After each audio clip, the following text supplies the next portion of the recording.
Welcome to the Sober Edge podcast, inspiration for alcohol-free living. I'm your host, Teri Patterson, functional nutritionist and This Naked Mind senior coach. The Sober Edge is a place to explore the infinite possibilities on the other side of drinking. In a culture soaked in booze, discover the wonder and joy of taking a different path. Meet real people living lives of purpose and passion, learn the truth behind the alcohol myths, and get ready to be motivated, inspired, and astounded by what is possible with the Sober Edge. Hey, it's Teri back with another edition of the Sober Edge podcast. And I have a very special personal episode for you today because I recently celebrated my 10 years of alcohol freedom. Yes, on October 18th of 2015, I made the forever decision to never drink again. And the 17th of October was the last drink I had. And so it's been over 10 years.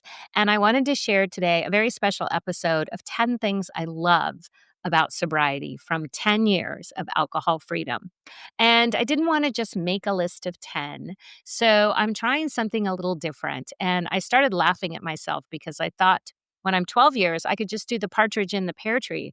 On the first year of freedom, I learned. But that's coming in a couple of years. Instead, today, I want to talk about 3 promises I've made to myself, 2 changes that surprised me, and 5 lessons I'll never unlearn. So I hope this helps inspire you to keep going on your journey, whether you're 1 year or 10 plus years alcohol free. The gifts of alcohol freedom just keep on giving. And really, I think the root of where the gift comes from is when alcohol is moved out of the way. This is where we have a chance to do that deeper work of understanding who we really are, peeling back those layers and getting to the truth of how we want to live our most beautiful and profound life. And so here's 3 promises that I've made to myself. And one is to never abandon myself again. So I used to reach for alcohol whenever I felt disconnected, bored, lonely, any level of discomfort. When I wanted to avoid hard conversations, when I wanted to get out of my own head, turn off my brain. And all of that I've come to realize was just kind of a cop out. It was a way of abandoning myself. And so, what I have discovered is that now the promise I've made to myself is to stay with myself, even in those discomfort, even in those uncomfortable moments. I often talk to clients about our comfort zone. And if you put your hands together in a circle, you have your comfort zone. And then move your right hand out just a little bit and enlarge in that circle. That's the fear zone. And on the other side of that is the growth zone. When I was drinking, I was stuck in that comfort zone. And when I would venture out into the fear zone, I was so uncomfortable that I would just run right back into that comfort zone. I didn't challenge myself. In fact, I abandoned myself. I didn't go all the way into the growth zone. And so what I realize, and the promise I've made now, is to wade into the deeper work, no matter what. No longer abandon myself. One of my early mentors was Brooke Castillo. And one thing that she said that I still share today is that this is the work worth doing. And so part of this is what I now help people with on a regular basis is this self-trust. And I think part of what happens with our alcohol journey is that we lose trust with ourselves when we're drinking, and we're drinking more than we want to, and our no doesn't mean no, and our yes doesn't mean yes. And so when we come back to the promise of never abandoning ourselves again, this is self-trust in action. And so I now have new tools and new awareness of what it takes to actually regulate myself in the midst of discomfort. And I know that this is a beautiful way to honor who I really am and understand that whether it's my inner child or my wise mentor or the part that felt disconnected for so long, I now have the key to understand and explore, and I'll never need to abandon myself again.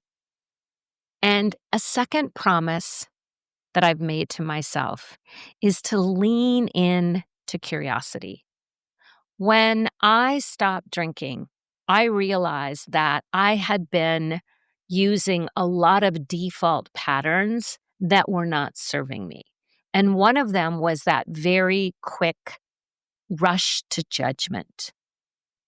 When I started to get curious, I realized that it allowed me to take a step back, shift that perspective, call forth compassion. And instead of judgment, curiosity opens up the ability to bring in compassion, perspective, and it allows me to change those old patterns. And so, one of the promises that I've made to myself is to lean into curiosity, lead with curiosity. That has been so key in my 10 plus years. And the other way that curiosity has really served me is that I allow myself to be a dabbler. And I love this because I no longer feel afraid to take a step forward and try something new, to venture out of my comfort zone and lean into what might be exciting or interesting over here or over there. And so being a dabbler is part of leading with curiosity. I don't know if the things that I try will lead to a passion or simply a moment's enjoyment. And that's okay. When I lead with curiosity, when I allow curiosity to be that promise, to be the first response, I find myself moving through life with more compassion, more ease, more energy, more purpose, more introspection, and more interest. So that promise is something that I've made to myself that I'm going to hold on to.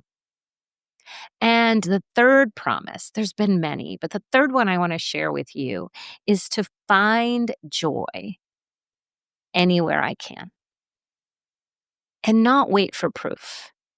I stopped waiting. I have stopped waiting for milestones to feel good. I've stopped putting all my eggs in one basket. I've stopped waiting for something important to happen. And I really look for joy in the small moments.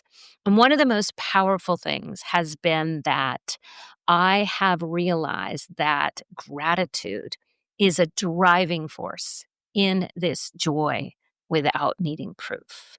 Because by practicing gratitude day in and day out, and it took me about a year to start a robust gratitude practice, one that has showed longevity. So for about 9 years now, I have been in this place where gratitude starts and ends each day. So I bookended my day with gratitude. And what this means is that very powerful reticular activating system is always looking for the good. It's always looking for, what am I doing right? Catch yourself doing something right.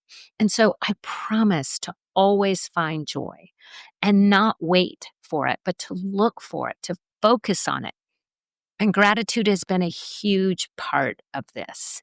So, keeping these promises has changed me in so many ways that I didn't even see coming.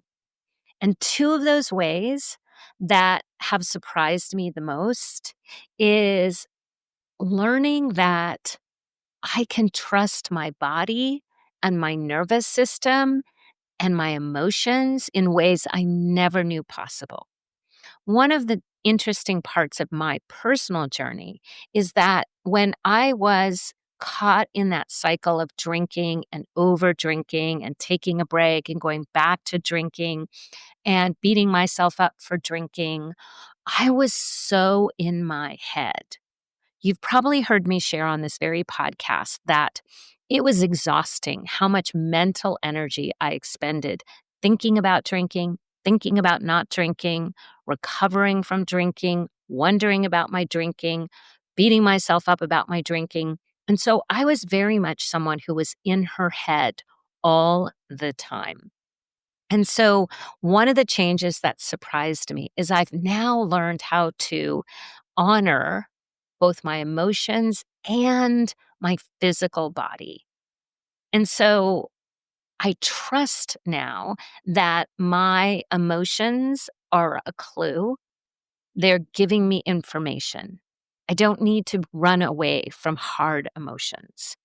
And in fact, my nervous system, what I'm learning about the somatic experience and helping myself get out of those old patterns of fight or flight or escape or disconnect, all the reasons that I wanted to numb. I now have this beautiful tool which has always been with me, my body, my nervous system. But now I'm learning how to utilize this tool in ways that really support me. And that surprised me so much. I would have said before I stopped drinking that I wasn't an anxious person. I was, a positive person, that I was not judgmental. And so one of the biggest changes was leaning into my body and my emotions and letting go of the thoughts and just really asking, what are you here to teach me? And I realized that those old patterns of thinking were getting in the way of me living my most vibrant life. And so being able to amass a huge amount of tools around somatic work, which is of the body, emotional work, learning to sit in the discomfort of emotions, learning to listen to my body, learning to turn off my thoughts in healthy ways by focusing on my body and my emotions has been huge. And it's caught me by surprise. I never knew that that was my operating system. And that's one of the beautiful things about moving alcohol out of the way. One other thing that surprised me was the depth of relationships and the amount of relationships that I now have. I've shared many times on this podcast that I had a complicated relationship with friends my whole life up until a couple of years after I stopped drinking alcohol. And I got to the root of what was my relationship snag when it came to being a good friend, creating new friendships, feeling like I could have friends, keep friends. All of that was a story that had been driving my behavior and keeping me stuck. Again, my thinking brain, right? And so I used to fear this process of being a friend or judge how I was showing up. And so the fact that my relationships have shifted for the better quite surprised me. And it really took that introspection of understanding what is the story I've been telling myself. And so I often will share with new clients that there are stories that we don't even realize we're using to drive our behavior that are creating these blocks. And when we can unpack those stories and see them as stories, maybe not even our own stories, but circumstances or other people's comments that we picked up along the way and we brought internal and we created a narrative, when we can shift those stories, anything is possible. And so, quite surprising to me is that I now have so many friends and I am a better friend and I have deeper friendships than I've ever had. And that is such a beautiful change.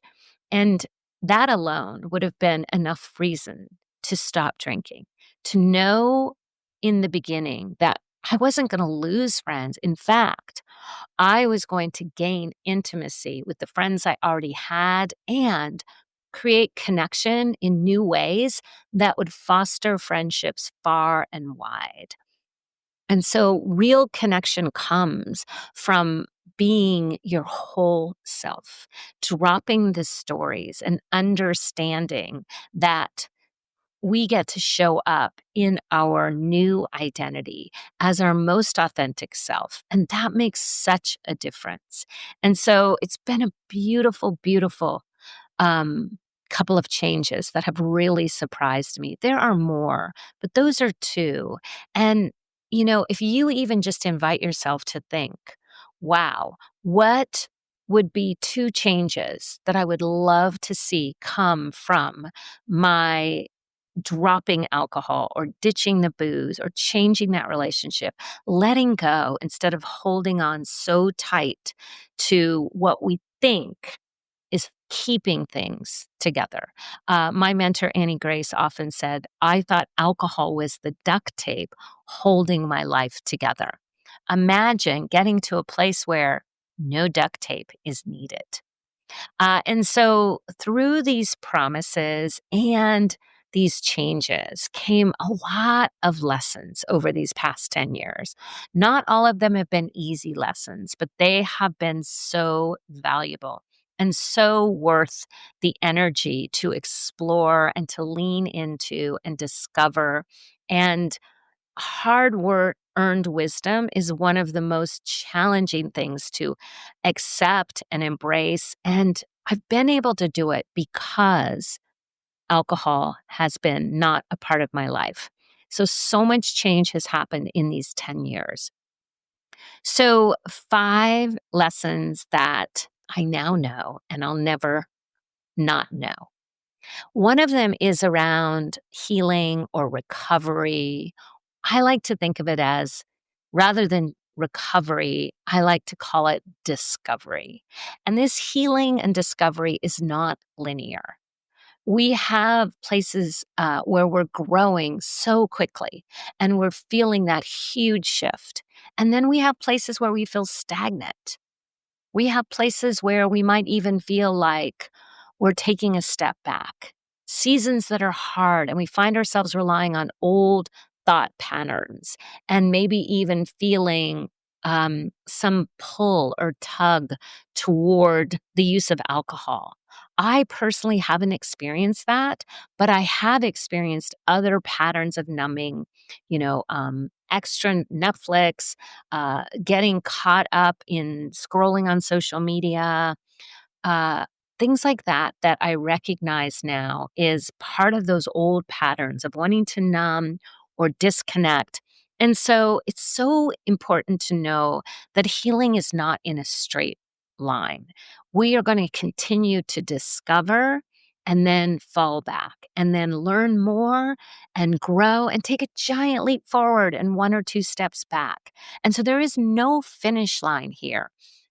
Instead, we're invited into this beautiful life rhythm where we're walking that labyrinth. We're going from the inside and we're expanding.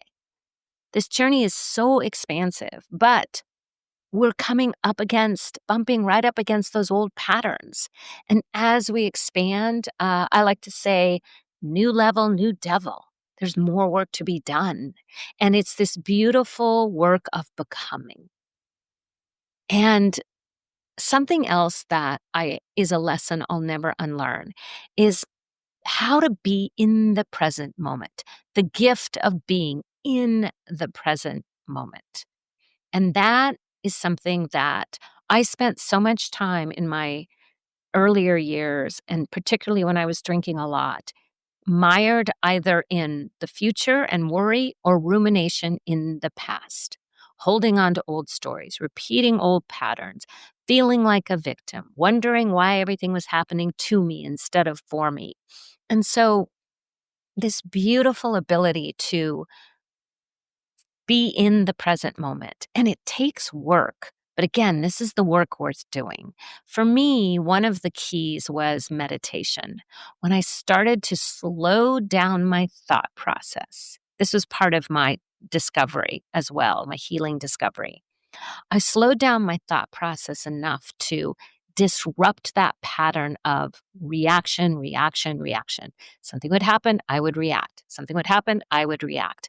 And now, by being in this new place of energy where things feel a little slower and there's more mindfulness, I now have that beautiful ability. I don't always use it, it's not perfect, but what I do realize is so many more times than not, I choose to respond versus react. And that little pause allows me to question, is this thought necessary? Is this the right way to respond? What would happen if I wait? Perhaps I should take a step back. I wonder where I could lead with compassion. What is a different perspective here? Do I need to get some support here? All kinds of things can happen in that singular moment between reaction and response. And so being present has allowed me to move through life in a way that feels so much more gentle. I have a lot of energy. You might know from the way that I share here in the podcast, or if you've ever been in a live coaching call with me, you might recognize that I have high energy. And so when I can focus that energy on being fully present, it feels like a Jedi mind trick. When I can listen to my clients, even a large group of clients sharing, and I can hear the subtlety underneath their emotion, and I can pick up on a word that they shared, and I can connect the dots because I'm fully present. That's one of the most beautiful gifts to myself and so gratefully to the people that I get to coach with.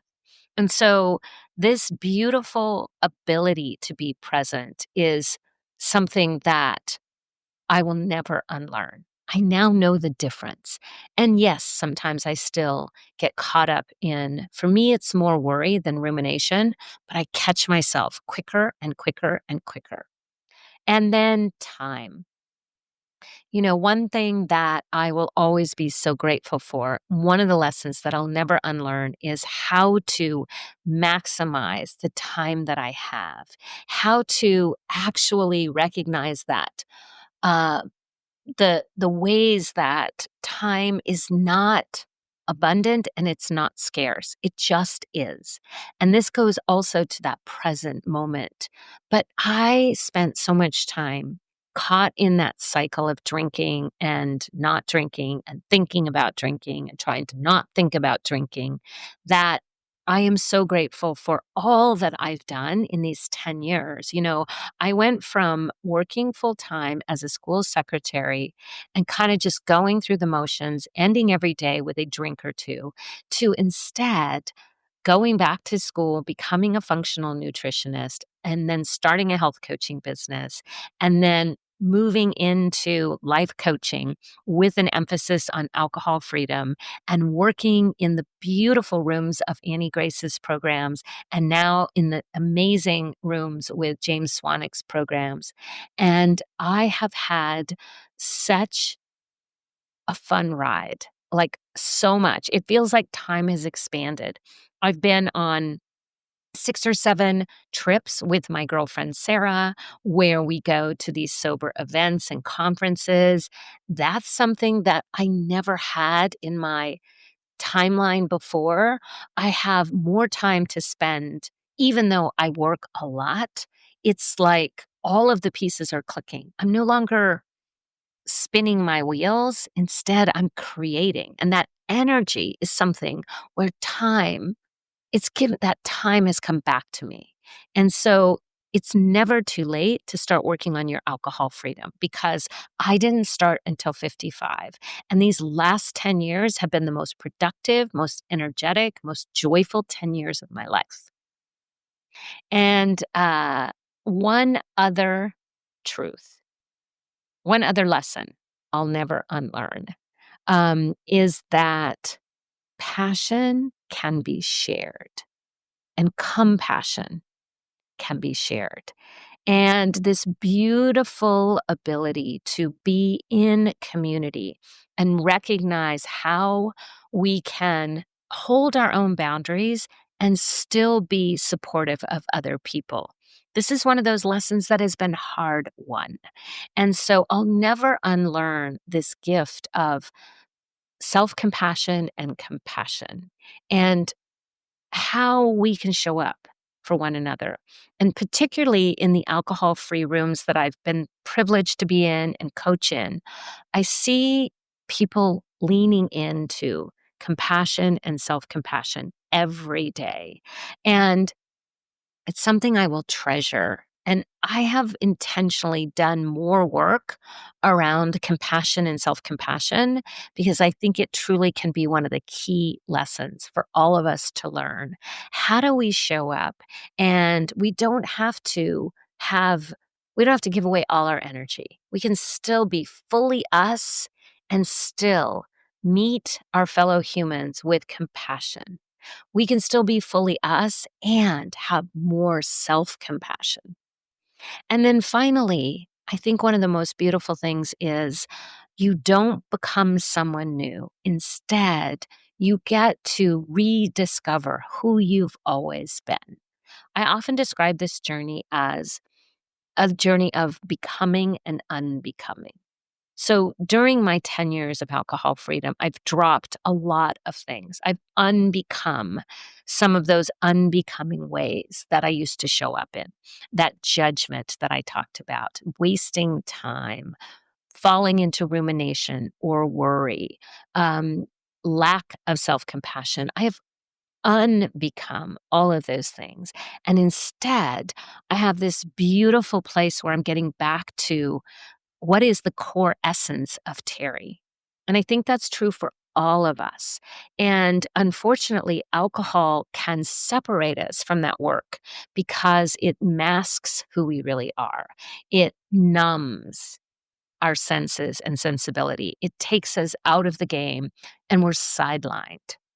And again, just going through the motions versus actually, as Brene Brown would say, in the arena doing the work.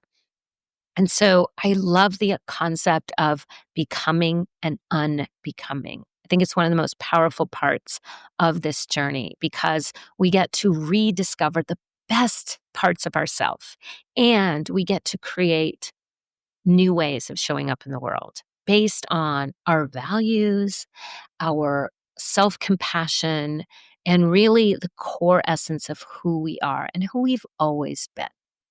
So I have been so privileged to have this journey going on now for 10 years. And for me, knowing that I've had a place to share this journey has been powerful as well. So thank you again for allowing me to come into your life on a biweekly basis and share a little bit of what I consider the sober edge. So these three promises, these two life-changing changes that surprised me, and these 5 lessons, I hope you will take them to heart. I hope you will consider what might be waiting for you just around the corner of choosing your own alcohol freedom. Thanks for tuning in. It's been an amazing 10 years, and I'm looking forward to more joy, more connection, and more awe. Thanks, everybody. I'll catch up with you next time. I want to thank you for tuning in to the Sober Edge podcast. This is a place for important conversations and a safe place to question everything you thought you knew about drinking. If you're looking for your sober edge, I want to invite you to connect with me at thesobernutritionist.com, where you can grab my free resource, Becoming More, a guide to loving your sober life. And I would be so grateful if you enjoyed this podcast, if you would leave a rating and review, as it will help more people find their sober edge.